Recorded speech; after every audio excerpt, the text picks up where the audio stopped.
O assunto de hoje é sobre crise epilética única. No vídeo anterior eu falei sobre crise febril e hoje nós vamos falar sobre crise epilética. Pode ser uma crise febril, pode ser uma primeira crise de um quadro de epilepsia. Se você quiser saber um pouco mais sobre assuntos mais básicos, o que é uma crise, o que é epilepsia, as síndromes, eu recomendo você ver lá nos primeiros vídeos que eu falo cada um destes diagnósticos, desses conceitos. A crise epilética única, ela é uma crise que pode ser provocada por algum fator. Pode ser uma hiperglicemia, uma queda do sódio, uma febre, pode ser uma questão de um traumatismo craniano, que você teve algum sangramento, um acidente vascular, um tumor.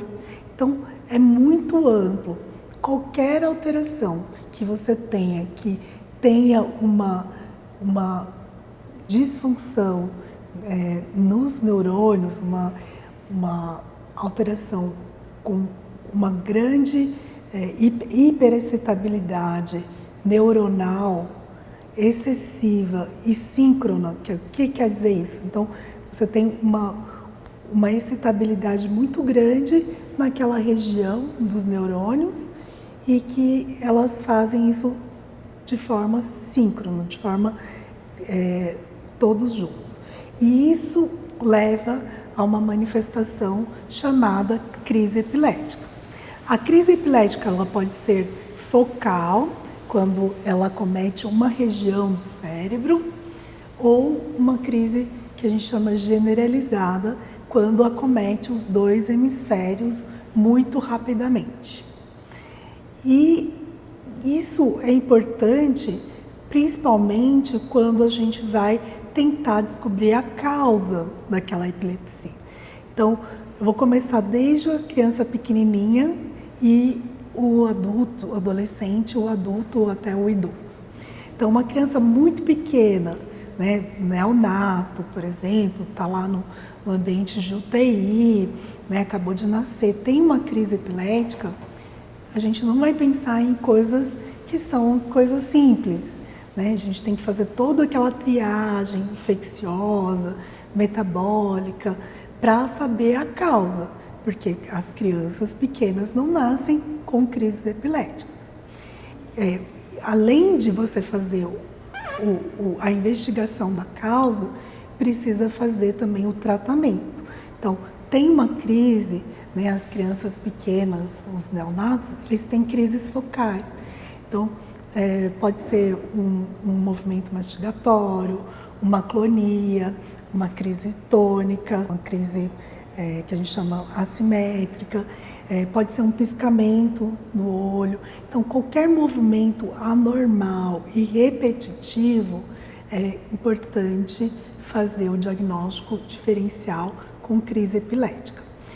Fazendo tudo isso, a criança descobriu um sangramento ou uma lesão, faz-se um tratamento por um período que pode ser de 6 meses até 2 anos, para aquela alteração elétrica ela se conter e evitar as crises epiléticas. Lembrando que os fármacos anticrises, eles não vão atuar na causa, na causa que levou às crises, ele está atuando na crise, por isso que nós chamamos de fármacos anticrises. Tem algumas epilepsia ou crises epiléticas no recém-nascido ou criança no neonato, que nós chamamos autolimitados, que são naquele período ali de 3 a 5 dias.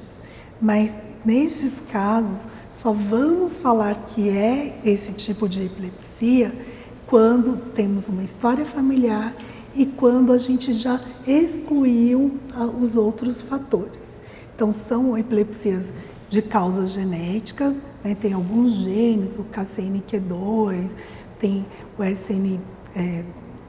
1A, o 2A, tudo que tem esses, podem ter esse tipo de epilepsia no recém-nascido. Chegando na fase do lactente, né, da criança, né, de 6 meses, 1 ano, nós vamos ter aquelas crises que podem ser focais, podem ser os espasmos, podem ser as crises tônico-clônicas generalizadas e que funcionam da mesma forma. Então, se você tem uma crise e o que a gente chama de uma síndrome epilética, você já pode dizer que isso é epilepsia.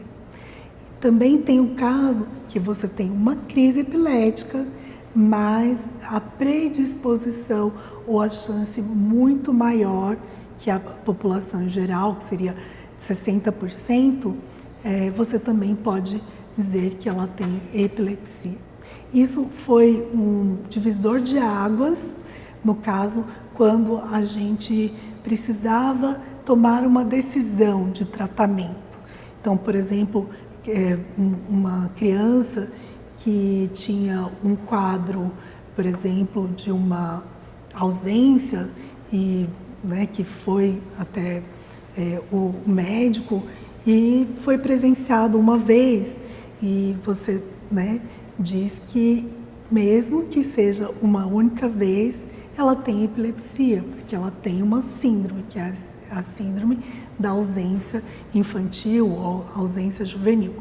O mesmo acontece, por exemplo, uma pessoa, um adolescente ou uma criança que tem uma crise tônico-clônica generalizada e você faz o eletroencefalograma, encontra várias alterações, né, que predispõem muito a criança ou adolescente ter outras crises.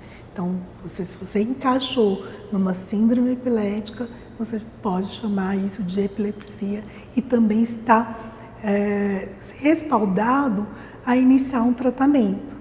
Então, o tratamento vai depender do tipo de crise, do tipo de síndrome e da chance dele ter outras crises. Então, o tratamento pode ser também um tratamento que a gente chama da crise, da hora da crise, por exemplo. Então, por exemplo, a família não quer iniciar um tratamento a longo prazo, mas ela quer ter um remédio, que é um tratamento de resgate, para que, se a crise se recorrer, a gente pode lançar mão de um midazolam nasal, de um midazolam bucal ou até mesmo um diazepam forma retal. A crise epilética única, ela deve ser sempre investigada, né? Seja com exames laboratoriais, exames de imagem, pelo menos uma tomografia, para que a gente saiba a causa dessa crise. E se o paciente tiver um risco muito grande, né, mais que 60%, eu recomendo iniciar um tratamento medicamentoso. Se você não sabe qual medicamento iniciar lá no pronto-socorro, você é um pediatra ou um clínico geral, né, recomendo fazer uma interconsulta com o neurologista que possa saber melhor qual a medicação mais apropriada para aquele perfil de paciente, aquele perfil de pessoa, com relação ao tipo de crise, efeitos colaterais e para que a crise, que a epilepsia não interfira muito na sua atividade do dia a dia e tenha uma vida muito plena. Hoje nós falamos sobre crise epilética única, né, quais são as consequências, as causas, como que se dá o diagnóstico e o tratamento. O próximo vídeo eu vou falar sobre as epilepsias de causa metabólica, os erros inatos de metabolismo.